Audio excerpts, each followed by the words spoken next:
October 2 കാവൽ മാലാഖ.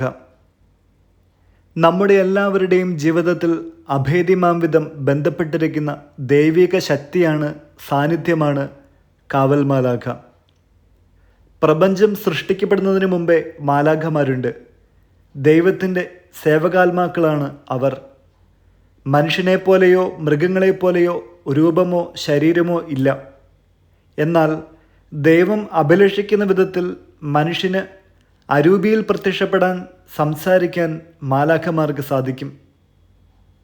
തോബിയാസിന് Raphael മാലാഖയും കന്യകാമറിയത്തിന് Gabriel മാലാഖയും പ്രത്യക്ഷപ്പെട്ടതും സംസാരിച്ചതും ഉദാഹരണമാണ്. അതേപോലെ ഓരോ രാജ്യങ്ങൾക്കും വ്യക്തികൾക്കും ദൂതന്മാരുണ്ട്. ദാനിയേലിൻ്റെ പ്രാർത്ഥനയ്ക്ക് മറുപടിയുമായി വരുന്ന ദൂതൻ നേരിടുന്ന പ്രതിസന്ധിയും മുഖ്യദൂതനായ മിഖായേൽ സഹായത്തിന് വരുന്നതും നാം അവിടെ വായിച്ചറിയുന്നു. മാലാഖമാരുടെ പരിപൂർണതയനുസരിച്ച് 9 വൃന്ദം മാലാഖമാരുണ്ട്.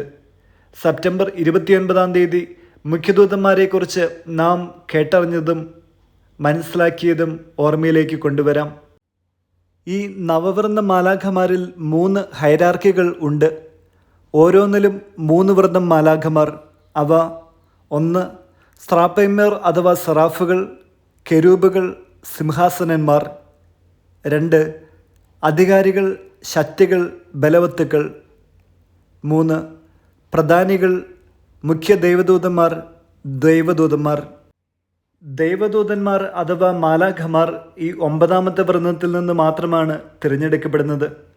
സഭാപിതാക്കന്മാരായ തെർത്തുല്യൻ, വിശുദ്ധ അഗസ്റ്റിൻ, വിശുദ്ധ ജെറോം, വിശുദ്ധ ആംബ്രോസ്, വിശുദ്ധ ജോൺ ക്രിസ്റ്റോസ്റ്റോം, വിശുദ്ധ ഗ്രിഗറി നിസിയാൻസ് തുടങ്ങിയവർ കാവൽ മാലാഖയുടെ സാന്നിധ്യത്തെക്കുറിച്ച് വെളിപ്പെടുത്തിയിട്ടുള്ളവരാണ്. 1545 മുതൽ 1563 വരെ നടന്ന ട്രെൻറ്റ് കൗൺസിലും ശരിവച്ചിട്ടുള്ളതാണ് ഓരോ മനുഷ്യനും വ്യക്തിപരമായ സംരക്ഷണത്തിന് ഒരു കാവൽ മാലാഖയുണ്ടെന്നത്. 17ാം നൂറ്റാണ്ടിൽ കാവൽ മാലാഖമാരോടുള്ള ആദരസൂചകമായി തിരുനാളുകൾ സഭയിൽ നടത്തിയിരുന്നു. പോൾ 5 മാർപ്പാപ്പ കാവൽ മാലാഖയുടെ തിരുനാൾ ഒക്ടോബർ 2 കൊണ്ടാടുവാൻ അനുവാദം നൽകി. ഇതിനെക്കുറിച്ച് യേശു എന്താണ് പറഞ്ഞത്? ഇതൊക്കെ അന്ധവിശ്വാസവും പ്രമാണലംഘനവുമാണെന്ന് വാദിക്കുന്നവരുണ്ടാകാം. വിശുദ്ധ മത്തായിയുടെ സുവിശേഷം 18-ാം അധ്യായം 10 മുതൽ 11 വരെയുള്ള വചനത്തിൽ വഴിതെറ്റിയ ആടിൻ്റെ ഉപമയിൽ പറയുന്നു: ഈ ചെറിയവരിൽ ആരെയും നിന്ദിക്കാതിരിക്കാൻ ശ്രദ്ധിച്ചുകൊള്ളുവിൻ. സ്വർഗത്തിൽ അവരുടെ ദൂതന്മാർ എൻ്റെ സ്വർഗസ്ഥനായ പിതാവിൻ്റെ മുഖം എപ്പോഴും ദർശിച്ചുകൊണ്ടിരിക്കുകയാണെന്ന് ഞാൻ നിങ്ങളോട് പറയുന്നു. ഇത് യേശുവിൻ്റെ വാക്കുകളാണ്.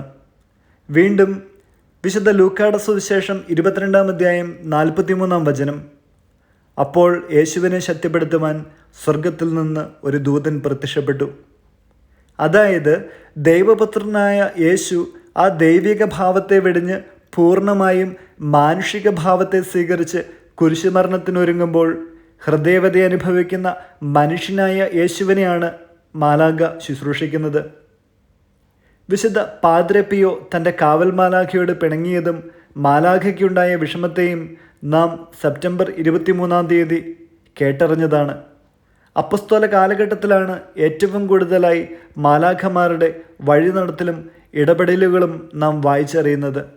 അതായത് നമ്മുടെ ഈ കാലഘട്ടത്തിൽ തന്നെ അനാദിയിൽ സൃഷ്ടിക്കപ്പെട്ട സേവകാത്മാക്കളായ മാലാഖമാരെ ദൈവം നിയോഗിക്കുന്നത് ഒരു സ്ത്രീയുടെ ഉദരത്തിൽ കുഞ്ഞിന് രൂപം നൽകപ്പെടുമ്പോൾ മുതലാണ്. ആ മനുഷ്യൻ്റെ മരണത്തോടെ ദൂതൻ അഥവാ കാവൽ മാലാഖ തിരികെ ദൈവസന്നിധിയിലേക്ക് യാത്രയാവും. അഭയമാകേണ്ട അമ്മയുടെ ഉദരത്തിൽ വെച്ച് അബോർഷൻ എന്ന കൊലപാതകം ചെയ്യപ്പെടുന്ന കുഞ്ഞിൻ്റെ ആത്മാവ് ദൈവസന്നിധിയിൽ രക്തസാക്ഷികളോടൊപ്പം നീതിക്കായി രക്ഷകനായ ദൈവത്തോട് യാചിക്കുമ്പോൾ ആ ശിശുവിൻ്റെ കാവൽ മാലാഖ തൻ്റെ ദൗത്യം അവസാനിപ്പിച്ച് സാക്ഷ്യമായി ദൈവസന്നിധിയിൽ തുടരും. ആ ക്രൂരമായ കൊലപാതകം ചെയ്ത ഡോക്ടറും അതിനോട് ബന്ധപ്പെട്ട നഴ്സുമാരും മറ്റാളുകളും പാപം ചെയ്ത സ്ത്രീയും പുരുഷനും ദൈവസന്നിധിയിൽ ന്യായവിധിക്കായി എത്തുമ്പോൾ ഈ കാവൽ മാലാഖയും സാക്ഷ്യത്തിനായി എത്തും.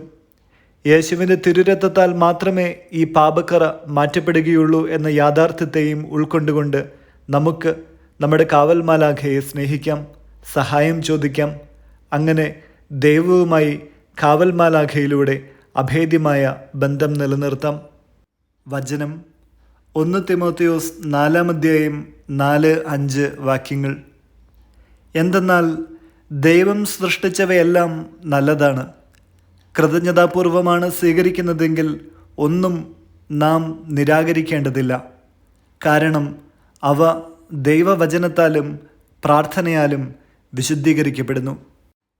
വിചിന്തനം: മനസാക്ഷി കത്തിക്കരിഞ്ഞുപോയ നുണയന്മാരുടെ കാപട്യത്തിൻ്റെ ഫലമായിട്ട് വിവാഹം പാടില്ല എന്നും ചില ഭക്ഷണ സാധനങ്ങൾ വർജിക്കണമെന്ന് ശാസിക്കുകയും ചെയ്യുന്നവരെക്കുറിച്ചാണ് ഇന്നലെ നാം കേട്ടറിഞ്ഞത്.